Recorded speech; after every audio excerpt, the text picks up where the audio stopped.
আসসালামু আলাইকুম। অনেক দিন পর আবারও আপনাদেরকে একটি দেশি মাছের ভিডিও নিয়ে আসলাম। দেখতে পাচ্ছেন আমাদের রামকান্তপুর বাজারে প্রতিনিয়ত দেশি অনেক সুন্দর সুন্দর মাছ উঠে, তো আপনাদেরকে দেখানোর চেষ্টা করছি। আসলে দেশি মাছ দেখলে পুরনো স্মৃতি মনে পড়ে যায়, কারণ ছোটোবেলায় আমাদের ভাইদের সঙ্গে অর্থাৎ এলাকার মানুষের সঙ্গে আমাদের পাশে একটি নদী রয়েছে, মাটিয়াদার নদী। এই শীতের সময় আসলে আমাদের দেশে একটা কাঠা বলে, ওই কাঠা ঠেলতো। ওখানে বানার তলে অনেক সুন্দর সুন্দর রয়না মাছ, টাকি মাছ, পুঁটি মাছ ইত্যাদি সব ধরনের বাইম মাছও পাওয়া যেত।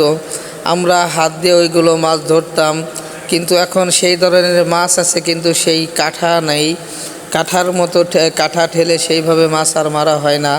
তো আমাদের দেশি মাছ যাদের দেখে ভালো লাগছে অবশ্যই ভিডিওটি লাইক, কমেন্ট, শেয়ার দিয়ে পাশে থাকবেন এবং প্রতিনিয়ত আমাদের ভিডিও দেখে আমাদেরকে সহযোগিতা